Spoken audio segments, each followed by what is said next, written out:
கிறிஸ்தவுக்குள் பிரியமானவர்களே, வெளிப்படுத்தின விசேஷம் 3ஆம் அதிகாரத்தின் தியான பகுதிக்காக உங்களை அன்புடன் அழைக்கிறேன்.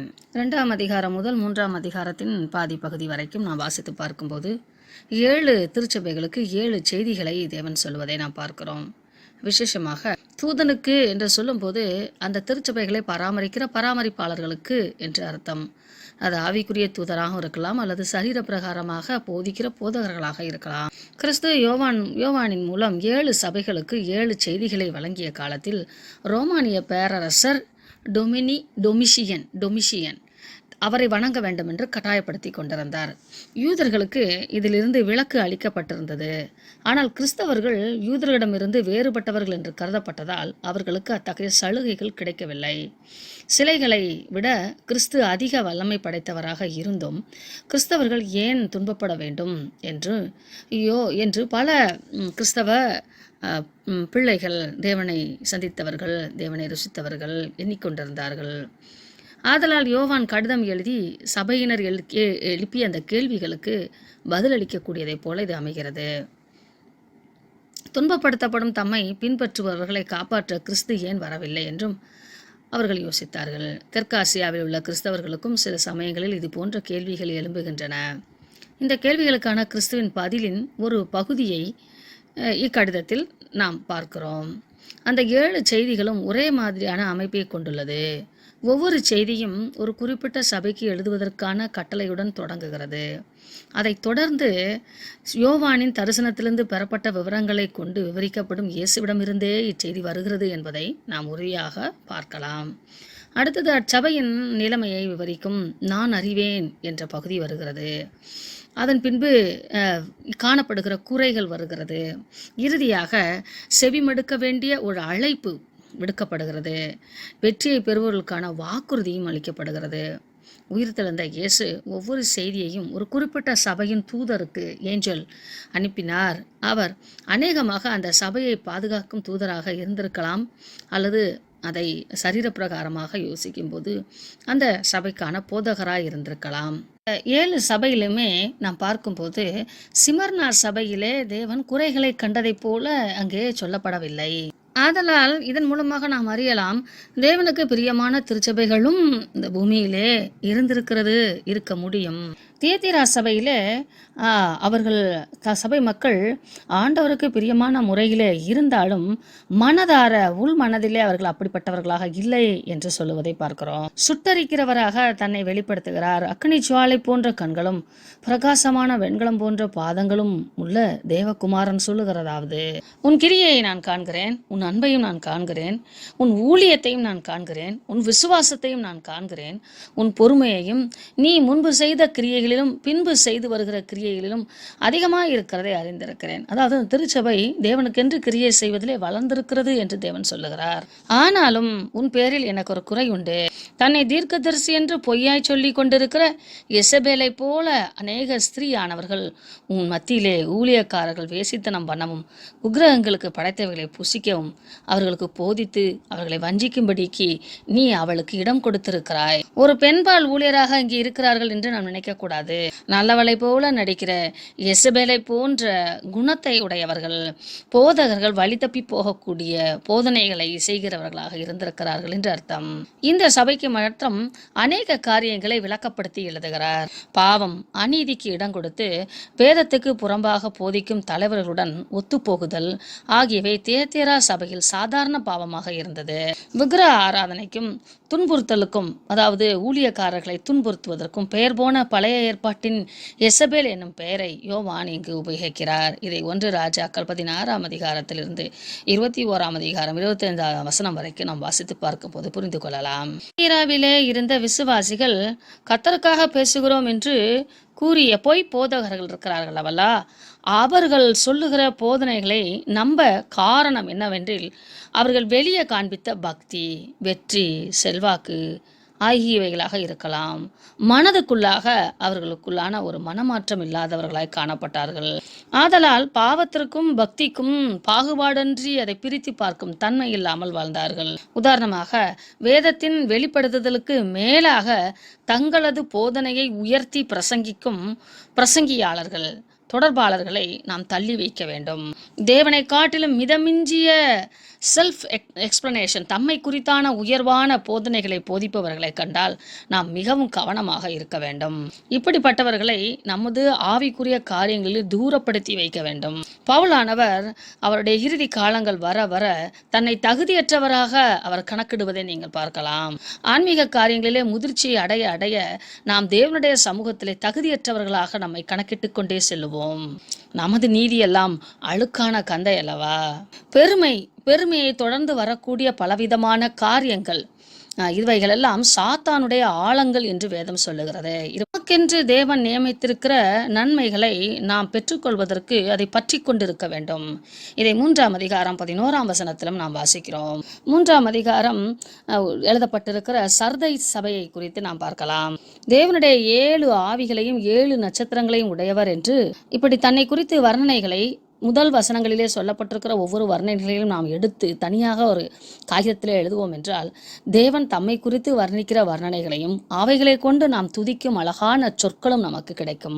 2ஆம் வசனத்திலே, நீ விழித்து கொண்டு சாகிறதுக்கு ஏதுவாய் இருக்கிறவைகளை ஸ்திரப்படுத்து, உன் கிரியைகள் தேவனுக்கு முன்பாக நிறைவுள்ளவர்களாக நான் காணவில்லை. குறைவு என்றால் பாவத்திலே அமிழ்ந்திருக்கிறது என்ற அர்த்தம். நிறைவுள்ளதாய் நான் காணவில்லை என்றால் தேவன் எதிர்பார்க்கிற அந்த மெஷர்மெண்ட், அந்த அளவு வரைக்கும் வளரவில்லை என்று அர்த்தம். 3ஆம் வசனம், நீ கேட்டு பெற்றுக்கொண்ட வகைகளை நினைவு கூர்ந்து அதை கை கொண்டு மனம் திரும்பு. நீ விழித்திராவிட்டால் திருடனை போல உன்மேல் வருவேன், நான் உன்மேல் வரும் வேலையை அறியாதிருப்பாய். ஆனாலும் தங்கள் வஸ்திரங்களை அசுசிப்படுத்தாத சில பேர் சர்தையிலும் உனக்கு உண்டு. அவர்கள் பாத்திரவான்களானபடியால் வெண் வஸ்திரத்தை தரித்து என்னோடே கூட நடப்பார்கள் என்று இரட்சிப்பை குறித்தும் மன்னிப்பை குறித்தும் மன்னிப்பினால் உண்டாகக்கூடிய இரட்சிப்பை குறித்தும் இந்த இரண்டுமே மனம் திரும்பதினாலே கிடைக்கும் என்றும், இறுதி காலங்களிலே வெண்வஸ்திரம் என்பது அந்த ரட்சிப்பின் பரிபூரண நிகழ்வை குறித்தும் இது விளக்கப்படுத்துகிறது.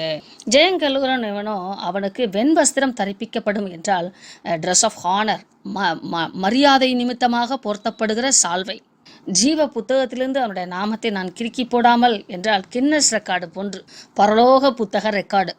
என் பிதாக்கு முன்பாக அவருடைய தூதருக்கு முன்பாக அவன் நாமத்தை அறிக்கையிடுவேன் என்றால் ரெகக்னேஷன். கிறிஸ்துவே நமக்கான அறிமுகத்தை செய்வாராம். ஆவியானவர் சொல்லுகிற அந்த எச்சரிப்பின் சத்தத்தை நீங்கள் கவனித்து கேட்க வேண்டும். 7ஆம் வசனத்திலிருந்து 13ஆம் வசனம் வரைக்கும் பிலதெல்பியா சபையை குறித்து எழுதப்பட்டிருக்கிறது. ஒவ்வொரு சபையின் குணங்களையும் அதனுடைய குறைகளையும் சுட்டி காட்டுவது போல தேவனுடைய தன்மைகள் இருக்கும். இந்த இடத்திலும் நீங்கள் பார்க்கும்போது தாவீதின் பரிசுத்தம் உள்ளவராம், சத்தியம் உள்ளவராம், தாவீதின் திறவுகோலை உடையவராம், ஒருவரும் பூட்டக்கூடாதபடி திறக்கிறவரும் ஒருவரும் திறக்கக்கூடாதபடி பூட்டுகிறவருமாய் இருக்கிறவர் என்றால் சர்வ வல்லமைக்கு அடையாளமாக தம்மை இதை சொல்லுகிறார். நான் திறந்தால் ஒருவன் பூட்ட முடியும், நான் பூட்டினால் ஒருவன் திறக்க முடியுமா? அல்லவே என்று சொல்லுவது போல அமைகிறது. அதனால் நானே உனக்கு முன்பாக திறந்த வாசலை வைத்திருக்கிறேன். உனக்கு கொஞ்சம்தான் பலம் இருக்கு, ஆனா என் நாமத்தை நீ மறுதலிக்காமல் இருக்கிறாய், என் வசனத்தை கை கொண்டிருக்கிறாய். யூதர் அல்லாதவர்கள் தங்களை யூதர்களைப் போல நாடகமாடி பொய் சொல்லுகிறார்கள். அவர்கள் மத்தியிலும் நீ எனக்கு கீழ்ப்படிந்திருப்பதினாலே, எனக்கு நீ சாட்சியாய் வாழ்வதினாலே நான் உனக்கு தருகிற ஆசீர்வாதங்கள் மூலமாக உன்மேல் நான் எப்படி அன்பாயிருக்கிறேன் என்பதை அவர்கள் அறிந்து கொள்வார்கள். அதாவது பிறர் உன்னிடத்திலிருந்து கற்றுக்கொள்வார்கள். நீடிய பொறுமையா இருந்து நீ வசனத்தை காத்துக்கொள்கிறாய், நானும் உன்னை வரப்போகிற சகல சோதனைகளிலிருந்தும் உன்னை காத்துக்கொள்வேன். இனியும் யாரும் உன்னை ஏமாற்றி விடாதபடிக்கு உனக்காக நான் வைத்திருக்கிற கிரீடத்தை காத்துக்கொள். ரட்சிப்பின் ஆடை, கின்னஸ் ரெக்கார்டு போன்ற ரெக்கார்டு, நல்ல ஒரு அறிமுகம், ரெகக்னேஷன், அதோட கூட கிரீடத்தோடு கூட ஆண்டவருடைய அந்த ராஜ்யத்தின் தூணாக நிறுத்தப்படுவார்களாம். கட்டிடத்தின் தூண் என்று நினைக்கக்கூடாது. மந்திரிமார்கள் என்று சொல்வார்களவா, அரசவையின் தூண்கள் என்று. அப்படிப்பட்ட அறிவு சார்ந்த ஆலோசகர்களாக நியமிக்கப்படுவார்களாம். என் ராஜ்யத்தின் நாமம் உன்மேல் எழுதப்படும். உனக்கென்று நான் புதிய நாமத்தை தருவேன் என்றால் அவங்களுக்கான அதிகார பதவியை கொடுப்பாராம். சிட்டிசன்ஷிப் என்றும் கூட சொல்லலாம். 7ஆம் சபையாகிய லவோதிக்கா சபையை குறித்து 14ஆம் வசனத்திலிருந்து வாசிக்கிறோம். இங்கேயும் தமது தன்மையை சத்தியமும் உண்மையும் உள்ள சாட்சியும், தேவனுடைய சிருஷ்டிக்கு ஆதியுமாயிருக்கிற ஆமேன், ஆதியிலும் அந்தமுமாயிருக்கிறவர், ஆமேன் என்றால் முடிவு, ஆதியும் அந்தோமாய் இருக்கிற ஆமேன் என்பவர் சொல்லுகிறவராவது, ஆமேன் என்றால் அது ஒரு முடிவு என்றும் எடுத்துக்கொள்ளலாம். அப்படியே நடக்க கடவுது என்று சொல்லக்கூடிய ஒரு வழிமொழியாகவும் எடுத்துக்கொள்ளலாம். சர்தை சபை உயிருள்ளவனாய் இருக்கிறேன் என்று நினைத்து கொண்டு செத்து இருந்தது என்றும், லவோதேக்கியா திருச்சபையானது தான் என்ன நிலைமையிலே இருக்கிறோம் என்று உணர்வில்லாமல் இருந்தது என்றும் சொல்லப்படுகிறது. நீ குளிரும் அல்ல அனலும் அல்ல, நீ குளிராவது அனலாவது இருந்தால் நலமாயிருக்கும். நீ என்ன நிலைமையில இருக்கிற நீயே உணராம இருக்கிற. நீ இங்கும் அங்கும் மாறி மாறி வாழ முடியாது. ஒன்று தணிஞ்சு நீ குளிராக போய்விடு. அக்கினி அனல் இல்லாமல், ஆவிக்குரிய அனல் இல்லாமல் நீ மறித்து விடு, அது ஒன்றும் பிரச்சனை இல்லை. ஆனால் நீ உன்னை நான் வாந்தி பண்ணி போடும் அளவுக்கு நீ நாடகமாடி கொண்டிருக்கிறாய், மாய்மாலமாய் வாழ்ந்து கொண்டிருக்கிறாய், இரண்டு பக்கமும் குந்தி திரிகிறாய். வெதுவெதுப்பான சபை என்பது உலகத்துடன் இணைந்து சூழ்ந்துள்ள சமுதாயத்தை போலவே காணப்படும். இது கிறிஸ்துவை அறிக்கையிட்டும் ஆவிக்குரிய வாழ்வில் நிர்பந்தமாக பரிதாபமாக காணப்படும் சபையாக இருக்கும். சினிமா உலகத்தோடு ஒத்துப்போவது, சினிமா உலகத்திலே வாழ்பவர்களை தலைவர்களாக கொள்ளுவது, அவர்கள் ஆவிக்குரியவர்கள் என்று எண்ணுவது, அநீதி செய்பவர்கள் இயேசு கிறிஸ்து நாமத்தை சொல்லுவதினாலே அவன் கிறிஸ்தவன் என்று நம்புவது, கொள்ளையடித்து பிறருக்கு உதவி செய்தால் அவர்கள் ஏழைகளுக்கு உதவுகிறார்கள், அதனால் அவர்கள் கொள்ளையடிப்பது தவறு அல்ல என்று சொல்லுவது, இதெல்லாம் இந்த நிலைக்குரிய, இந்த திருச்சபைக்குரிய பாங்காக இருந்தது. ஆதலால் இந்த சபையை குறித்து தேவன் எச்சரிக்கிறார். சபை உண்மையாய் மனம் திரும்பி விசுவாசம், நீதி, ஐக்கியம் இப்படிப்பட்ட நிலைக்கு மீண்டு வரும்படி தேவன் ஆசையோடு அழைப்பு கொடுக்கிறார். நீங்கள் வேதத்தை படிக்கும்போது ஆராய்ந்து பாருங்களேன். அண்டசராசிரங்களை ஆளுகை செய்கிற ஆண்டவர் தம்மை மிகவும் எளியவராக காட்டிக்கொண்டார். தன்னோடு தனக்கு பின்வந்த அத்தனை சீஷர்களையும், 12 சீஷர்களும், அதன் பின்பு 70 சீஷர்களும், யாரையுமே அதிகார வர்க்கத்திலே அமர வைப்பதற்கு தேவன் விரும்பவே இல்லை. அவர்களும் முயற்சி செய்யவில்லை. எந்த சீஷர்களையும் தேசத்தை ஆண்டு கொள்வதற்காக அனுப்பவில்லை. மனம் திரும்புவதற்கு போதிப்பதற்காக அனுப்பினார். அந்தந்த தேசங்களிலே மிகவும் அடிமட்ட நிலையிலே கடின உழைப்போடு அநேகரை கிறிஸ்து அண்டையிலே கொண்டு வந்தார்கள் என்று பார்க்கிறோம். நீ நிர்பாக்கியம் உள்ளவனும் பரிதபிக்கப்படத்தக்கவனும் தரித்திரனும் குருடனும் நிர்வாணியுமாயிருக்கிறதை அறியாமல் நான் ஐசிறவான் என்றும் திரவிய சம்பனன் என்றும் எனக்கு ஒரு குறைவும் இல்லை என்றும் சொல்லுகிறாய். ஆக்சுவல் தெரியாமல் இருக்கிறாங்களாம். ஸ்பிரிச்சுவல் ஃபேக்ட் ரியலைசேஷன் இல்லாமல் இருக்கிறதாம். ஆவிக்குரிய உண்மை நிலையை உணராதவர்களாய் வாழ்கிறார்களாம். இந்த உலக சம்பத்து, உலக ஞானம், உலக மதிப்பு இவைகளினாலே நான் கிறிஸ்தவன் என்றும் கிறிஸ்து என்னை ஏற்றுக்கொள்வார் என்றும் எனக்கு ஒரு குறையும் இல்லை என்றும் சொல்லக்கூடிய அளவுக்கு அவர்கள் மனம் குருடாகி போயிருந்ததாம். அதைத்தான் நிர்பாக்கியம் உள்ளவர்கள், பரிதபிக்கப்பட வேண்டியவர்கள். 18ஆம் வசனம், நீ ஐஸ்வர்யன் ஆகும்படிக்கு நீ இப்பொழுது உலகத்தில் இருக்கிற ஐஸ்வர்யம் கிடையாது. ஆனால் நீ உண்மையான ஒரு ஐஸ்வர்யத்தை பெற்றுக்கொள்ள வேண்டும். நெருப்பிலே புடமிடப்பட்ட பொன்னையும், ரட்சிப்பு, சோதனையிலே மீண்டு வந்த அந்த ரட்சிப்பு. நிர்வாணம் என்பது அவமானம், நிந்தை, பிசாசு நமக்கு தந்த மரணம், பாவம், சாபம் இவற்றின் அடையாளம். இந்த அவலட்சணம் தோன்றாதபடிக்கு நான் உனக்கு வெண்வஸ்திரம் தர ஆயத்தமாய் இருக்கிறேன், அதை நீ கேட்டு வாங்கி பெற்றுக்கொள் என்று யோவான் 3:16 சொல்லப்பட்டது போல கிறிஸ்துவை ஏற்றுக்கொள்வதினாலே பாவ மன்னிப்பின் நிச்சயத்தை பெற்றுக்கொண்டு நித்திய ஜீவனை நாம் சுதந்திரிக்கிறவர்களாய் இருக்கிறோம் என்று பார்க்கிறோம் அல்லவா. அதை கூவி அழைத்து கொடுக்கிறார். வெண்வஸ்திரங்களை என்னிடத்தில் வாங்கிக்கொள். உன் மனக்கண் திறக்கப்படுவதற்கு உனக்கு என்னுடைய இரத்தம் கலிங்கம் போட வேண்டும். உன் கண்களுக்கு, மனக்கண்களுக்கு கலிங்கம் போட வேண்டும். உன்னை உணர்த்த வேண்டும். நீ உணர்வடைந்து மனம் திரும்ப வேண்டும் என்று உனக்கு ஆலோசனை சொல்லுகிறேன். நான் உன்னை நேசிக்கிறேன், ஆதலால் நான் கடிந்து கொண்டு சிட்சிக்கிறேன். நமது விசுவாசம் நெருப்பினால், சோதனைகளால் புடமிடப்படுகிறதாம். அதன் மூலமாக நாம் முழுமையாய் நிலைத்திருக்கும் போது பரிபூரண ரட்சிப்பின் ஆடையாகிய அந்த வெண்வஸ்திரத்தை தேவனுடைய கரத்திலிருந்து நாம் பெற்றுக்கொள்கிறோம். நீ ஜாக்கிரதையாயிருந்து, அதாவது தொடர் நிலையிலே இருந்து மனம் திரும்பு. ஒவ்வொரு காரியத்தையும் சிந்தித்து அலசி ஆராய்ந்து மனம் திரும்பு. நான் ஒவ்வொரு நாளும் உமது வாசப்படியிலே நின்று தட்டிக்கொண்டே இருக்கிறேன். உன் மனக்கதவுகளை நான் தட்டிக்கொண்டே இருக்கிறேன். உன் அக்கிரமங்களை அக்கிரமங்களை நான் சுட்டி கொண்டே இருக்கிறேன். நீ கதவை திறந்து எனக்கு இடம் கொடுப்பாயானால் அந்த அக்கிரமங்களெல்லாம் உன் இருதயத்திலிருந்து நான் விரட்டி அடிப்பேன். ஆதலால் உனக்கு என்னோடு பங்கு உண்டு. நான் உன்னோடு உறவாடுவேன், உன்னோடு கூட தங்கி இருந்து போஜனம் பண்ணுவேன். எந்த ஏற்றத்தாழ்வும் இன்றி உன்னை எனக்கு சரிசமமாக்கி கொள்ளுவேன். எனது சந்தோஷ பந்தியிலே உன்னை அமர பண்ணுவேன். அது மாத்திரமல்ல, நீ இப்படிப்பட்ட காரியங்களிலே என்னோடு கூட வாழ்ந்து ஜெயங்கொள்ளுவாயானால் என்னோடு கூட சிங்காசனத்திலே அமரும் அளவுக்கு உன்னை நான் உயர்த்துவேன்.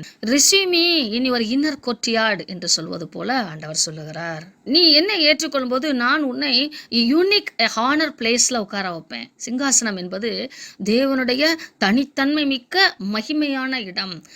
Unique honour place. ஆவியானவர் இவைகளெல்லாம் உனக்கு விளக்கப்படுத்தி சொல்லிக்கொண்டே வருகிறார்.